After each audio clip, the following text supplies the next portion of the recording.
Hey everyone, Dockwell here, and welcome to another one of my Dota 2 hero guides. Today we're going to be taking a look at Medusa. So Medusa is a carry or mid-hero depending on the patch, depending on her strengths and weaknesses at the time. She's been played carry more recently, but regardless, you can think of her the same way. And how to think of her is that she is one of the hardest late-game carries in the entire game.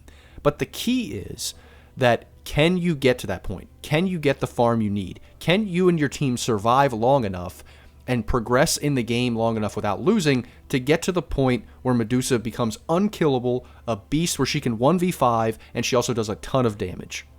And so as such, you do rely on your team a good bit, because unlike other carries like maybe Anti-Mage, she's not very mobile. One of her weaknesses is that she doesn't have any mobility, she's very slow, and she doesn't really buy any mobility items. So yes, she can farm pretty quickly. If she has a stacked camp, or she's in front of a camp, or in front of a wave, she can, use her abilities to clear the wave and clear the stack, clear the camp quickly, but she doesn't blink around, she's not very elusive, so she needs an area of the map that she's able to just walk from lane to camp to lane again, or what have you, and farm up, especially in the early game or the kind of the mid game after laning stage, to get that first or second item. And if she's not able to do that, it can be very, very hard to play Medusa. And so you are relying on your team a lot to make that space in the beginning.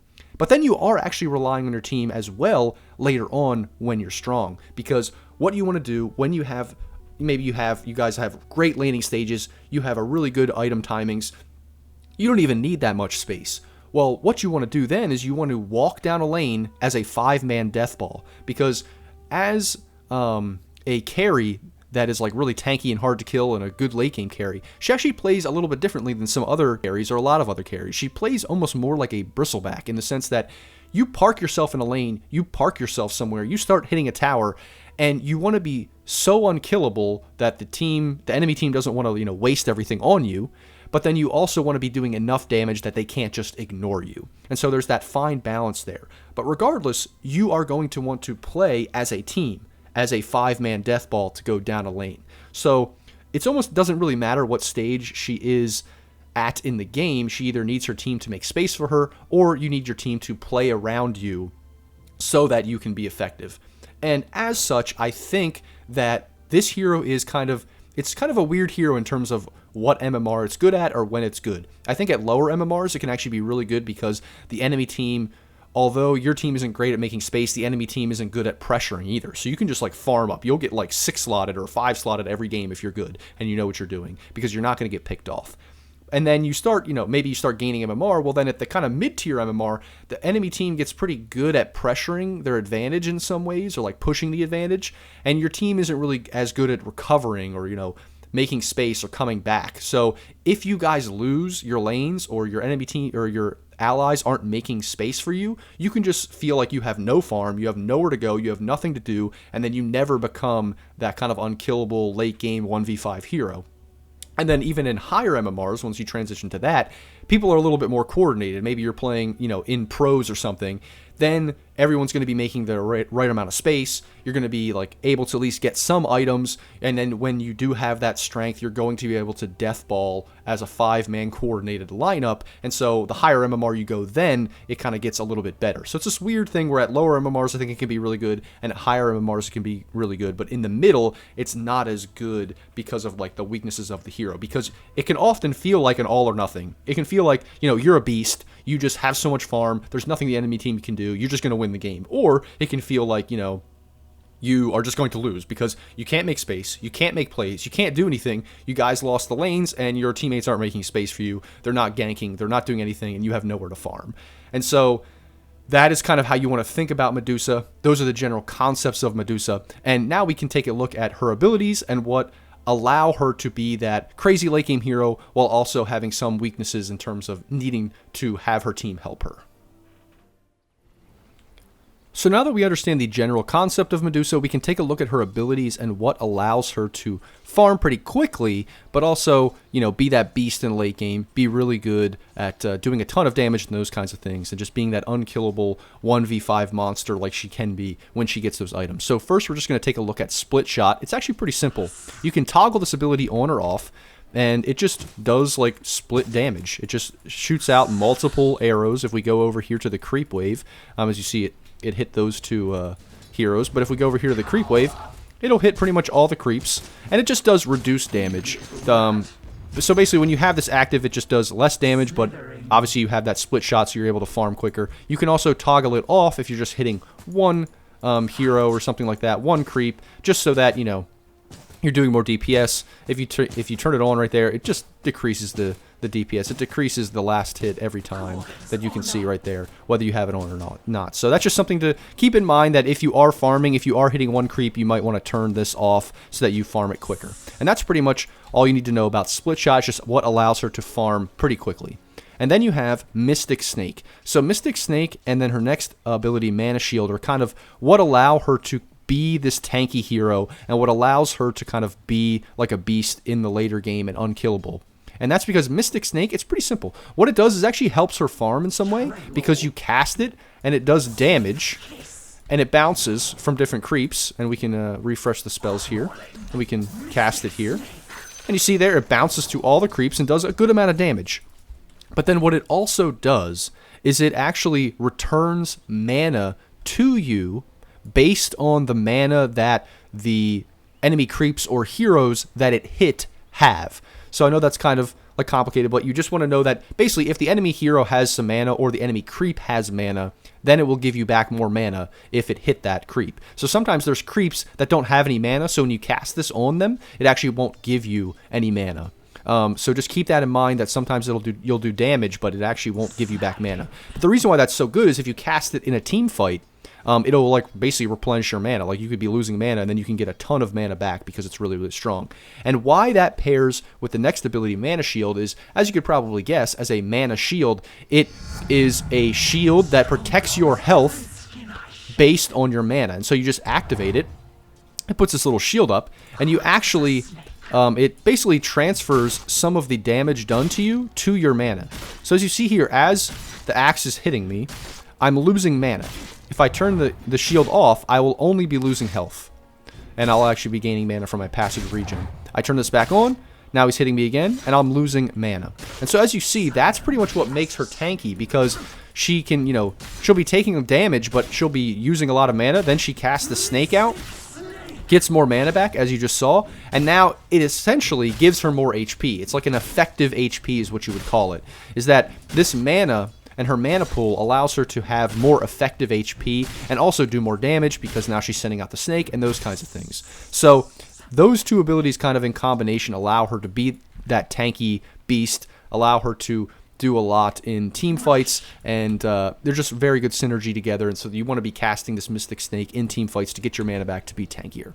And then lastly, we have Stone Gaze, and this is kind of just a classic ultimate where it doesn't really like go with anything else that she does necessarily. It's just that good ultimate, that's good extra thing, another great part of her ability to like help her in a bunch of different ways. And so one of the problems with Medusa, and one of the biggest problems, like I said, is she's pretty slow. Like she just kind of slithers around. She doesn't buy blink or anything like that. So what her ultimate does is it pretty much helps her out with mobility and getting kited. So what you do is you click it, and it basically, she starts screaming. And when the enemy team faces you for a certain amount of time, they get stunned. And so you're able to just like click them while this happens. So we'll refresh, we'll do this again. We see that, you know, now he's stunned. I'm just going to be able to click him while he's stunned, do a ton of damage, those kinds of things. But also what happens is it also, like, it forces them to sort of run away in a way. Otherwise, they're probably just going to get stunned. So we see he's sitting there, he's slowed, but now he's running away. And if he's not facing the Medusa, he's not going to get stunned. Now, facing is kind of a little bit subjective, because as we saw right there, he was facing away a little bit, but it's more like you have to be kind of completely 180 degrees away from her pretty much if you don't want to get stunned. So that can be very annoying too. Now, the other thing that it does is it also increases her movement speed. So we'll just see, you know, she's slithering around now. We press it, now she goes a lot faster. So it's one of those things that she can run in front of people She can use it to try to help stun. She also can use it to basically run away, because if she clicks it and she's in a lane, she can just start running away. It's very, very hard for enemies to chase her because they'll just get stunned if they're trying to, you know, kill her, if they're right-clicking her, those kinds of things. So it is something to help her escape. It's something to give her more mobility. It's something to stun enemies so that she can kill them, because she gets kited easily. That's kind of her weakness, one of her big weaknesses. So it just kind of rounds out the hero. But also, it's pretty long cooldown. It's a 90-second cooldown. It's not the longest, but it's not super short either. So it's one of those things that once you use this ability, you become a lot more vulnerable. So that is all of her abilities, and I will just talk about her Ags because it is so important right now. It may get changed like Ags always do, and honestly, she's pretty strong in this patch currently, so I may have to remake this guide, you know, if she gets nerfed or something. Drastic changes, like maybe she no longer has move speed on this or something. But for now, basically what the Ags does is it causes the Mystic Snake to essentially turn people to stone like her ult. So we just cast this on them, and now they are stunned for a short amount of time. That's pretty much all it does, but that is extremely, extremely good, because it just gives her another way to stop being kited. It gives her a stun in team fights that's basically on like an 8.5-second cooldown, which is kind of crazy. You can stun multiple targets. You could stun like the whole team if they're all together, because it's bouncing from person to person. So it's just one of those items that's really, really good. It also makes you tanky, obviously, because it gives you those stats and those kinds of things. So Ags is just a very, very good, it's part of Medusa's kit, and that's why I want to mention it here, because it's kind of essential on the hero. It's one of the things that makes her really strong. You don't always have to buy it in every single game, but it is one of those things that you probably will be buying it in a lot of games. And then we can also just briefly mention the Shard for now. The Shard basically just gives you a passive that when an ability is used on you, a snake gets sent out. So he just used a targeted ability on me, and a Mystic Snake got sent out. So with Ags and the Shard combined, it's just like so good, because you're just stunning people constantly. It makes you even tankier and crazier to kill, harder to kill. It just makes you so tanky and beastly in the late game. And then you just buy items like Scotty and Daedalus and these other things that make you right-click insanely hard. So now you're stunning people, you're running around with your ult, you're impossible to kill, and you're just killing everybody because you're doing so much damage. So that is Medusa's abilities, and now we can go into a replay to see how you play this hero in the game. So now we're going to jump in here to a replay of Gorgc playing Medusa. And I wanted to show you this replay mainly because I just wanted to show you how kind of, I guess, not boring the hero can be, because the hero, you know, it's fun to win. It's fun to do a lot of damage and get a lot of farm. That's like kind of half the fun of this game. Being a carry player, I love this way of playing. But it's just kind of like uneventful in the sense that when you are at a higher MMR and you have a good game on Medusa, it can just feel like just so easy, like such smooth sailing, because your team is doing what they're supposed to be doing, you're getting a ton of farm, and you just feel like there's no way you're going to lose the game. And that's kind of how this game feels when you watch it. But first, we're going to take a look at the laning stage here, and how basically you want to get Snake first, usually, because you're trying to secure ranged creeps, you're trying to secure creeps, and it does some damage to the enemy team, and it slows them, actually. And one of the things I didn't say when I mentioned this in the abilities part is just that also it does more damage, like, the more creeps it hits. So, like, the later creeps, or basically, like, let's say it hits these two, and then it hits the range creep, it'll actually do more damage. So you see that Gorgc is using the Snake to try to secure the last hits, and it's not that that's bad. It is good that he's trying to do that. But one thing to keep in mind is that you do occasionally, especially once you get higher levels in this, want to be using it on the other creeps, like the closer creeps, so that it does more damage to that range creep, so you can have higher chance of securing it. But at the same time, what he's doing here is he doesn't want to use it on all the creeps, because then it'll damage all the creeps and it'll actually push the lane out. And he wants to have the lane further back. Like every carry, you want the lane to be here because it's safer for you. But especially because you're a ranged hero and you do have low HP in the beginning of the game, you're not as tanky until you get your abilities and some farm up. You want to kind of stay at a safe distance and be able to just, you know, get your last hits because you're a ranged hero from distance. And so you want to keep that creep equilibrium back a little bit. So that is pretty important with Medusa. So to not like, although you may want to secure those the range creeps with more damage from the snake, that's honestly something you probably do more in the mid lane to try to clear and push out the waves and then go jungle. Here in the early game, especially safe lane, you do want to make sure you're trying to keep lane equilibrium back, at least for the first few levels, so that you can't get gone on because you have such low HP. Now we see the support, his support, Nyx get a good kill here on the Skywrath, and then from there, whether the Skywrath rages or not or whatever, I don't even think the Skywrath really returns to the lane. And so because of that, he's just going to have such an easy game here. We can kind of fast forward 4 times speed. We just see, okay, it's almost 4 minutes in the game. He's almost level 4. After this creep wave, he'll be level 4. And he's just kind of going to snowball the game in terms of, like, he's just going to get his creeps, get his farm now. Because the Skywrath died, it's not necessarily like a bad play, but he tried to go mid. It didn't necessarily work out. Even Nyx left. But now it's a 1v1. He's level 4. He's a ranged hero against a melee hero that's not really offering a ton of kill threat on him. And so he's just going to get his items, get his farm, get his last hits. Actually, I have the net worth here, but we'll go to last hits. So we see he's not super high up, but as we see him kind of accelerate here as he gets more levels, he put 3 levels into Snake, 1 into his shield to kind of start off, and now he'll probably start putting levels into the split shot so that he can actually start jungling. And we'll see that his last hits just slowly over time, as he's just farming the lane, will just increase. And we can even go to 8 times speed. Now he finally goes to the jungle. He has 2 levels in split shot here. He clears through the jungle. They try to get a kill on CK with that rotation. He clears the wave, goes back to jungle at the minute mark, and just, that's what he's doing now. He's just farming. And here's one thing that I did want to kind of show briefly, is he has pretty low mana right now. He did fly himself a clarity. But this is what you, like Mystic Snake, this is how you want to think about it. All of these creeps with that stack, there's basically 5 creeps in there that have mana, and so you see that one Mystic Snake basically returned all of his mana back. So that's just something to keep in mind, that you want to try to have the Mystic Snake hit as many creeps as possible because it does damage, but also you want to keep in mind, like I said before, in the abilities section, that you want to make sure that, or not even make sure, but you want to think about whether or not you're going to get a lot of mana returned because those creeps that you're using the snake on, whether or not they have mana. So we see Doom used on him, but thankfully his team all rotate in, and because he's so tanky because of this mana shield that he has on even 1 point, he doesn't die. And they get those 2 return kills. And so you see, like, that is the perfect example of how Medusa can kind of be this tanky hero even early on, but also relies a lot on the team, because if the team did not rotate there, he would have died. And now, because he got the tower, because they're snowballing the game, he goes into the jungle, and we can kind of just see, look at his last hits here. He is so much higher than anyone else on the team. We can go to net worth.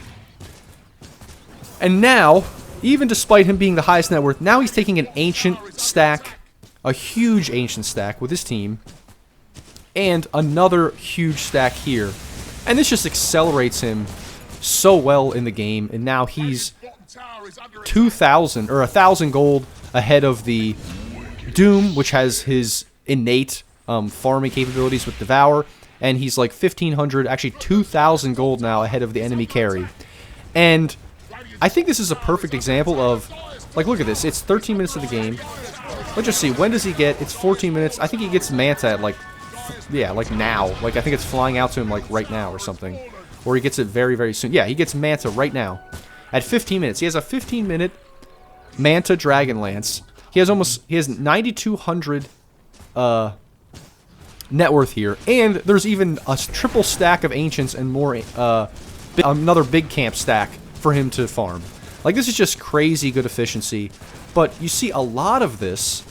Now, he did some good stuff in lane, but what would you say? Would you say most of this is him, like, his great play? Or is he just, like, running around clicking the creeps? I mean, really, he's just running around clicking the creeps. Most of the play was his team rotating in for him to save him from the Doom.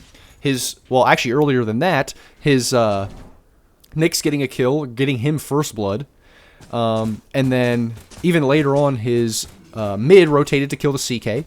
And then especially, the biggest thing too, is that his off lane, probably the Rubik, stacked all of those times for the Ancient Camp and stuff. And so that's like the good example of how, like, it's not really, it almost has nothing to do with your team. It's almost not really, I mean, it almost has nothing to do with what you did. It's honestly mostly your team. And if your team plays that well, if they know what they're doing, and you guys win the lanes, it can just feel like Medusa's unstoppable. Because from here, if you know Dota, if you've played Dota, you can just tell that Medusa feels so good right now. Because it just feels like there's nothing that the enemy's ever going to be able to do. They're leading by 6k. They're just destroying the game.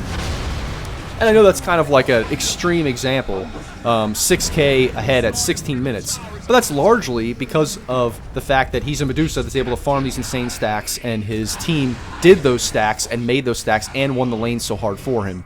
And so this is, I think that this is why I wanted to show you this game, is just because it's the perfect example of a game where, as Medusa, you kind of do nothing, but you just own and win and get so much farm because your team plays well, and you kind of just sit there and farm, you just do your thing, and if your team makes space for you, if your team stacks for you, the game can just kind of be over from there. And so they eventually do win this game. He actually, like, doesn't die a single time. If we fast forward here, they just, you know, they eventually just crush the game. They take racks. He gets his Scotty, his Pike, he gets a Butterfly. We're just going at 16 times speed. They just win the game, and he doesn't die a single time. And that's just honestly Medusa for you. But I think now that I showed you this game, I'm going to show you another game which is exactly the opposite of what I was talking about. Because this is the perfect example of how you want a Medusa game to go, how you want your team to play around you. But we can also take a look at when it doesn't go so well, and it doesn't really go your way. And so then you can kind of compare and contrast that, and then, you know, try to adjust your gameplay based on those things and what you're seeing in the game, and how it's going and how your team's playing around you. So now we're going to jump into a replay here of Eternal Envy playing Medusa. And the reason why I chose this replay is because they kind of get completely stomped, and it's not even like close really. But in terms of Medusa and how Medusa plays, in terms of how Eternal Envy plays, he doesn't necessarily play poorly. He doesn't really do anything that drastic that you could say, oh, he threw the game here, or like he, you know, there's some awful play, or he didn't farm enough, or he wasn't like playing well enough, anything like that. And that's why I want to show you this, because it's kind of a great example of how you're, like I said, reliant on your team to make space and to do the right things in the game. Now, he does have a mid-Shadow Demon, which is a little weird. But, I mean, weird things can work out. You also have an off-lane Leshrac, I believe, which is, like, not that bad. And you have a good amount of damage there, and then you have control and everything. So you have what you need. And then, I believe they do really pretty well in the lane. They don't get kills. They don't get a kill in the offlaner here, but I think they get a kill on the line here, yeah. And that's pretty good. Good for them. They do pretty well in the lane. He doesn't have like the best last hits compared to the Luna right now, but overall they have a pretty decent laning stage.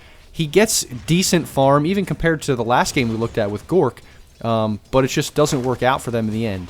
So basically in this laning stage we see he's playing a little bit maybe more aggressive than I would like, just because he's not focusing as much on last hits, but at the same time I think he's playing decently aggressive, and they have a lineup that can play aggressive, and if they don't play aggressive on this enemy, you know, offlane duo, then they're going to get kind of pressured really hard if they don't take advantage of the time that they have when they are strong. So as we see, you know, it's just kind of the laning stage just playing out. He only has 11 last hits. That's why I kind of said I'd rather him focus a little bit more on last hitting. But I mean, hey, whatever. It's also a pro player. I'm not going to criticize too much about what he's doing. I think it's pretty decent. But the big problem in this game is that it's kind of what I said before. Look at the Luna. The Luna has 25 last hits. He only has 19 right now. And then what happens that we just saw? We just saw the enemy mid rotate in and kill him early. And this is kind of a theme of this game, is that the enemy team is just going to have better rotations, better team play, better all-around play, and it's going to really hurt Eternal Envy's game. But even so, he's going to get a decent amount of farm, but it's just not going to be enough because your enemy team is just doing so poorly. They're just not ganking correctly. They're not making enough space on the map and those kinds of things. And it just makes, like, the farm that he does get, even though it's honestly similar to Gorgc's in the game that we saw before, it's just not going to be enough to do anything in the game. So the enemy team is ahead by 1k already. but it's not like that big of a deal. We can go to net worth here, and we see, he's not doing great. He's in the middle of the pack. But as we fast forward, he's just going to transition to the same kind of thing where he's clearing the wave, he's clearing the camps, and actually, he TP's top because this is actually really good. They got the enemy tower because they have a Leshrac off lane. They got the enemy safe lane tower before 10 minutes. That's really, really good. And so now, Medusa has all of this space to farm. Basically, the rest of the map is for his team to, make pressure, and now he can, like, push out this wave, go hit the jungle. It's really, really good for him. And he can catch up and farm because, you see now it's 10 minutes. He's still pretty high up there. But like I said that they had a Luna and then he got ganked. The biggest problem is they have a Luna that does the same thing that he does. And so you see the enemy team makes another great rotation here. As I'm talking about the Luna, I don't want to talk about it, but the enemy team makes another great rotation there because they know where Eternal Envy is going to be. They know that he's going to want to farm, the Ancients and things like that. But even though they do that, his team does get a couple counter kills, which is good. But you see, the big problem is they have a Luna that is doing the same thing that Eternal Envy is doing. And so although yes, Eternal Envy is catching up, he's almost at 6k net worth at like 13 minutes here. It's not terrible. The Luna's at 8k. And that's just because he probably hasn't died. Let's just see if he even did die. No, he died once, but he has 4 kills. And his teammates are playing like way more aggressive. Even though they lost like their mid tier 1 and their safe lane tier 1, his teammates are probably stacking more for him, playing more aggressive. They won their lane harder. And now we just see like this evolution of, it's kind of like a snowball where, yes, the Eternal Envy has a decent farm now. He has space where he can hit creeps and stuff and he can do what he wants, but it's just not going to be enough because, even though he has that whole jungle and everything, we can just see here that they try to make a play. He even uses his ult to try to get out, and it ends up costing his team a huge team wipe because the enemy team, one, the Luna has way more farm. He's just doing way more damage. It's just way better right now. And his teammates are just not making the correct plays, are not making plays that they need to make. He was maybe out of position a little bit there, but it backfired. They tried to turn it on the puck and it didn't work and all those kinds of things. And then from here, the game is kind of just over because it's a 6k advantage at 16 minutes. They had the tower advantage briefly there, and now after that team wipe, it's pretty much like screwed, and Eternal Envy goes mid, tries to get some farm, gets ganked again, dies, and from here it's kind of just like, well, what are you going to do? Because, I mean, yes, he died again there. Maybe he was out of position top, but like that's where he should be farming. His enemy team should be putting pressure on the map in other places. Now that they did feed those 5 kills, where is Eternal Envy supposed to be farming? Like, where is he supposed to go on the map to get the farm that he needs? He's not a very mobile hero. He can't go bot and split push, or they're definitely going to kill him there. So they just have to try to bully them out of this triangle so that Eternal Envy can get his farm, so that Medusa can get the items that she needs, and it does work in some ways, but it's just like kind of delaying the inevitable, because yes, they do get a couple kills there, but they're still 6 or 7k behind, so the lead hasn't decreased at all. And then as soon as they spawn, and even before the puck spawns, they just go right back to the triangle and do it again. So I think this is a good example of, the game is kind of over from here. 9k advantage. Look at this Luna's net worth compared to the Medusa. Very similar kind of heroes. They like farming stacks, ranged carries, these kinds of things. And it's just the difference is that, yes, Eternal Envy may have died a couple times, but I wouldn't necessarily blame him completely for those deaths or say he's 100% at fault for all of those deaths, in the sense that, I think he needed to rely on his team a lot more to do what he needed to do and to get the farm up, and he just, his team just wasn't capable of doing that for him. They just didn't effectively do that. You saw that he got ganked bottom, nothing he could really do about that. He got ganked top in his farming pattern, which maybe he could have been safer, but his team could have been making more space and, maybe could have gotten something out of the map instead of everybody 5-man dying like that. So it's just one of those things that, as a Medusa, you're going to try to do your thing. You're going to try to get your farm. But sometimes it's just not going to work out because you're not going to have the advantage that you need. You're never going to get to that point where you feel unkillable. And the enemy team is just going to end the game because they feel like, there's nothing you can do. You're not doing enough damage. You're not unkillable. Now we can just push your base because the carry does, nothing. And that's kind of what you're seeing from this game. I know we're kind of fast-forwarding through it, but there's really not much to see other than Eternal Envy trying to get his farm in, trying to do what he can, but there's nothing he can do at this point. There was kind of nothing he could do at the 16-minute mark, and now it's 6 minutes later, and they have a 16k advantage. They took a lane of Rax, and the game is just over from here.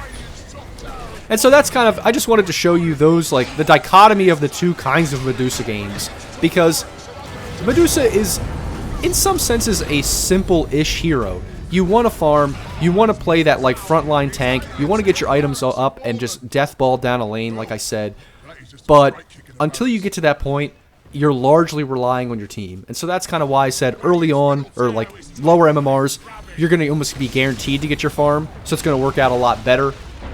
But, and then, like, later on, or other, you know, higher MMR, you will occasionally get to the point where, you know, you have that Gorgc game, but then you also have these games. And so that's the thing. You just are relying on your team so much that it's difficult to really tell you how to play Medusa other than, you know, get your farm up, how do you play it conceptually, do the things you need to do, work on your farming patterns in general. But other than that, you know, you see the dichotomy there of relying on your team. And so I think that's the perfect, you know, balance between the two to show you the two extremes there. And obviously there will be those intermediate things, and then you'll have to rely on team fights and positioning. But overall, those are the things you want to do, because I think in both of these games, Gorgc and Eternal Envy tried to get their farm and did what they needed to do. And then on the one side, you have them, you know, Gorgc stomping with his team, and the other end, you have Eternal Envy and his team just getting absolutely stomped. And so that's, I think, a good way to demonstrate the strengths and weaknesses of the hero and how you are relying on your team. Like I said, so thanks everyone for watching. That's my Medusa guide. As always, guys, I hope this was informative for you and helps you play better in the future. If you like this video, give it a thumbs up, comment, and subscribe. If you have any questions, I'd be happy to answer them in the comments below. If you want me to take a look at one of your replays, then just let me know. Give me the replay number below, and I'd be happy to take a look at your game and give you some advice, regardless of the hero or the position. So, as always, thanks for watching, and I'll see you in the next video.